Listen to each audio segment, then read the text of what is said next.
दुनिया की सबसे ताकतवर मिलिट्री, सबसे advanced fighter jets, aircraft carriers, satellites, billions of dollars के वेपन्स।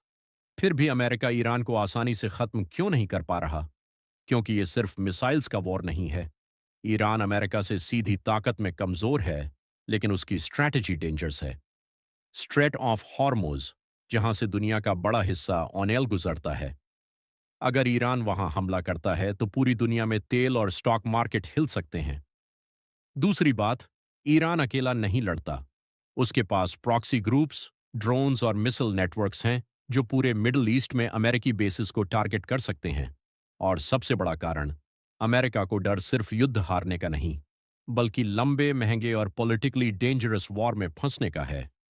यही वजह है कि दुनिया की सबसे पावरफुल सुपर पावर भी ईरान के खिलाफ इजी विक्ट्री गारंटी नहीं कर सकती।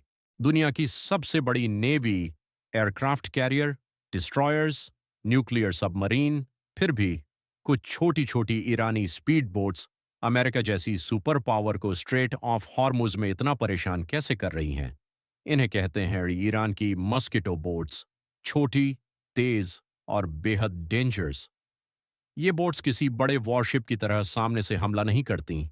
ये स्वार्म अटैक करती हैं। मतलब, एक साथ दर्जनों स्पीड बोट्स अलग अलग डायरेक्शन से अटैक करती हैं। कुछ बोट्स मिसाइल्स कैरी करती हैं, कुछ ड्रोन्स, और कुछ सिर्फ कंफ्यूजन क्रिएट करने के लिए होती हैं। अब सोचिए, एक तरफ अरबों डॉलर का अमेरिकी वॉरशिप और दूसरी तरफ लाखों डॉलर की छोटी फास्ट बोट्स। लेकिन प्रॉब्लम यही है, अमेरिका का एक मिसाइल करोड़ों का पड़ता है, जबकि ईरान की ये बोट्स बहुत सस्ती हैं।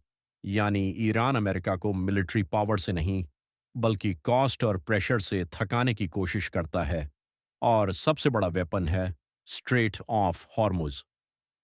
दुनिया का लगभग 20% क्रूड ऑयल इसी रास्ते से गुजरता है। अगर यहाँ डर पैदा हो जाए तो ऑयल प्राइसेस बढ़ते हैं, शिपिंग रुकती है और पूरी दुनिया की इकॉनमी हिल जाती है। यही वजह है कि ईरान की छोटी मस्कीटो बोट्स सिर्फ बोट्स नहीं, बल्कि अमेरिका के खिलाफ एक साइकोलॉजिकल और But it's economic all because weapon of बन Iran चुकी है। mosquito boats. These